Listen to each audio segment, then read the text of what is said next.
پठान همیشه زنده باد. پठान داسې یو کار کوي کنه چې تاسو سوچ هم نشئ کولی. ملګرو دا نوجوان چې دی نو دا ورک شوی او 2 میاشتې پس چې دی نو کور ته راغی. دی ویل کنه چې 2 زنانه وې هغو زه تښتولی وم او هغه چې دی ما د دنیا نه رخصت کړی دی. خپل پلار ته چې کله دا خبره وکړه نو پلار چې دی نو ډېر زیات حیران شو او د سر له لاس راواچوه چې دا تا څه وکړل. خو بیا په اخر کې دا سوچ وکړ کنه چې بالکل ټیک کار دی کړی دی او دا خپل زوی چې دی نو پورکان دی خپړې ورکړله او چې تا ټیک کار کړی دی. دغه نه پس چې دی نو پولیس انویسټیګیشن شروع کړي. کله چې پولیس انویسټیګیشن شروع کړي او دغه زنانه چې دی نو واپس راوباسي چې د کله راوباسي د دې چې دی نو پوسټمارټم وکړي نو دا نوجوان چې دی نو دا بیا چې دی نو ګرفتار کړي. دا پولیس چې دی نو جیل ته ویسي. کله چې دا جیل ته ویسي د پورخان چې کوم پلار دی هغه هم ولاړ وي. د پورخان چې کوم مشران کسان وي نو هغه هم ولاړ وي او کوشش کوي کنه چې دا پورخان موږ چې دی نو واپس د جیل نه بیرته راوباسو. هغه نه پس چې دی تقریبا یو میاشت او 18 ورځې چې دی نو د پورخان په جیل کې وشي. هغه نه پس چې دی نو دا د جیل نه بهر راوباسي.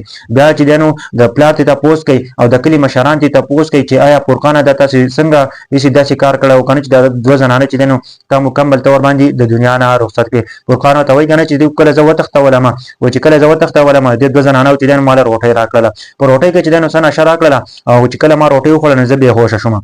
چې کله زه بېهوشه شوم د هغه نه پس چې دی نو چې کله زه په هوش کې رالم چې وړوکې شان کمره وه او په هغه کې زه پروت وم.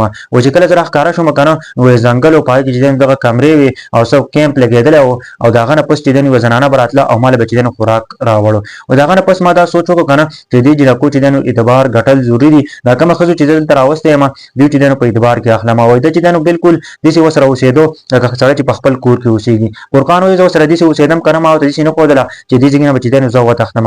وایي پورخان ویل کنه چې دغه زنانه چې دی زما سره هم ډېرې زیاتې ښې وې زه ورسره هم ډېر زیات ښه وم.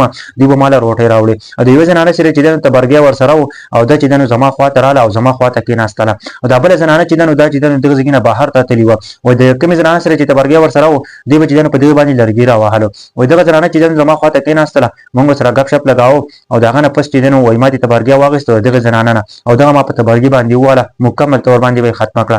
د هغه نه پس چې دی نو بله زنانه چې کله راله نو بله زنانه چې ده نو هغه ما هم په تبرګي باندې وواله او هغه چې دی نو واپس په هغه باندې راتلله نو ما بیا په تبرګي باندې وواله او ما مکمل طور باندې د دنیا نه رخصت کړه. ملګرو د هغه نه پس چې دی نو زه بیا خپلې علاقې ته واپس را روان شوم او زه خپلې علاقې ته راغلم. ملګرو دا د یو پټان واقعه ده. پټان د بیس کمیونټي اف د ورلډ او د بهادرۍ یو مثال یې قایم کړی دی چې موږ د ټولو پښتنو زړونه یې ګټلي دي. ځکه که نه چې کومې ښځو چې دا غوا کړی و هغه زنانه چې دی نو مکمل طور باندې د دنیا نه رخصت کړی دی. ځکه چې یوه میاشت او 18 ورځې چې دی نو دې په جیل کې تېره کړې ده. 16 کالو هلک چې دی نو هغه داسې کار کړی دی که نه چې د ټولو پښتنو زړونه یې ګټلي دي. په دې باره کې تاسو وایي ښه کمنټ ضرور وکړئ او دا ویډیو د نورو ملګرو سره ضرور شیر کړئ. پټان د بیس کمیونټي اف د ورلډ د پټان چې کومه بهادري ده نو هغه تر ټولې دنیا کې چې دی نو د پټان بهادري ثابت کړی هم ده او پټان چې دی نو د بیس کمیونټي اف د ورلډ دی. ملګرو نو تاسو په دې باره کې څه وایئ ښه دې نوجوان دپاره خو ضرور چې دی نو یوه جمله ولیکئ دې چې کوم کار کړی دی که نه نو هېڅ بل څوک د سره کولی نه شي ځکه چې ډېر د بهادرۍ یو مثال یې قایم کړی دی.